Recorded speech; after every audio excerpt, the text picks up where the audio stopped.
Most of us know Ultraman. He's a hero, plain and simple. But what if I told you there's a fascinating and surprisingly detailed internet theory that asks a pretty wild question? What if he was hiding a secret mission, right there in plain sight? Well, today we're diving deep into the Ultraman Conspiracy. I mean, for decades, Ultraman has been a total icon, a massive silver and red giant of light, the ultimate protector of Earth, and a hero to literally generations of fans all over the world. He's always been this shining symbol of hope and justice. But this theory, it suggests there's something much, much deeper going on. It proposes that the entire character, from his name to his chestplate to his enemies, is actually a carefully constructed piece of religious symbolism. Okay, so before we get into the weeds, let's just do a quick recap of the basics, right? Ultraman is a colossal alien from the Land of Light. He merges with a human host to fight those giant monsters we all know and love, the Kaiju, and of course to protect our planet. It's your classic, awesome, heroic setup. Now, the entire foundation of this whole conspiracy, it rests on taking a closer look at one of Ultraman's most famous features. And it's a detail that's so obvious, so front and center, you've probably never even thought to question it. So officially, that blinking blue light smack in the middle of his chest is called the color timer. And as any fan knows, when it starts flashing red, you know things are getting serious. It's a warning that he only has a few minutes of power left on Earth before he's in real trouble. It's a great source of suspense in the show. But here's where the theory makes its first big, bold claim. It suggests this isn't a timer at all. Nope. It's meant to be seen as a Christian cross. And what's so wild is that once you kind of see it that way, the theorists claim a whole bunch of other pieces suddenly start to fall right into place. Okay, so if we're running with this idea that the chest piece is a cross, then it makes you wonder, what else could be hidden? Well, the people who believe this theory use that symbol as a kind of key, a way to unlock what they think is a coded message woven through Ultraman's entire identity.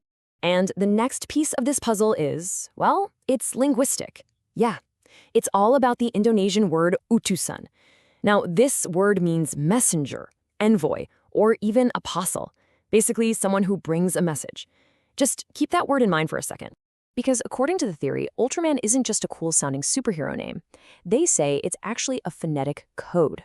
Think about it. If you say utusan man kind of quickly, it sounds almost exactly like Ultraman. The argument is that his real name is actually Messenger Man.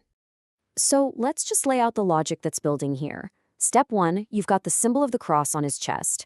Step 2, you reinterpret his name to be Messenger Man. And then step 3, you look at his mission. What does he do? He's a powerful being who comes down from the heavens with a very specific purpose, to save humanity from all these destructive forces.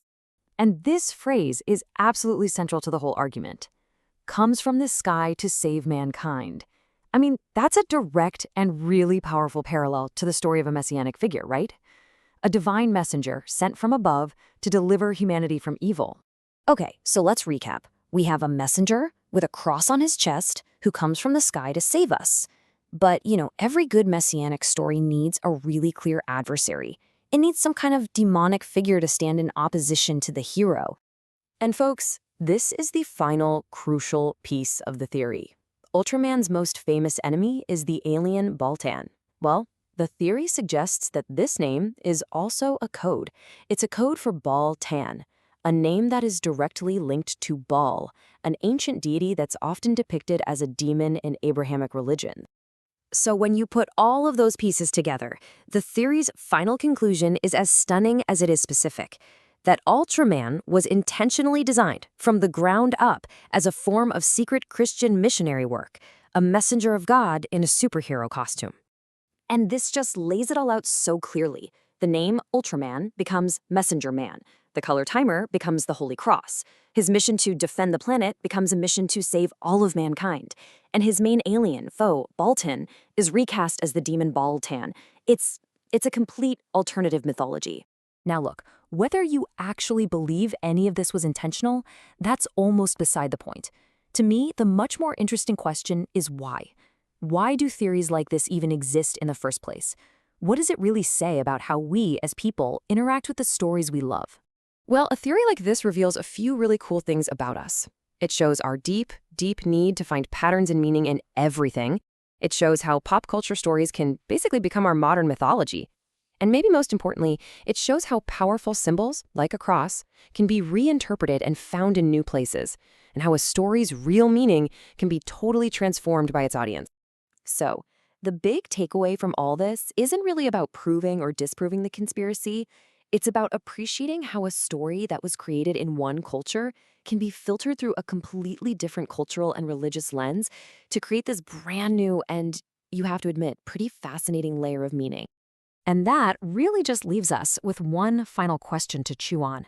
Whether it's Ultraman or Star Wars or any other story you love, what other hidden messages or secret meanings might just be waiting to be discovered in the stories we think we know so well?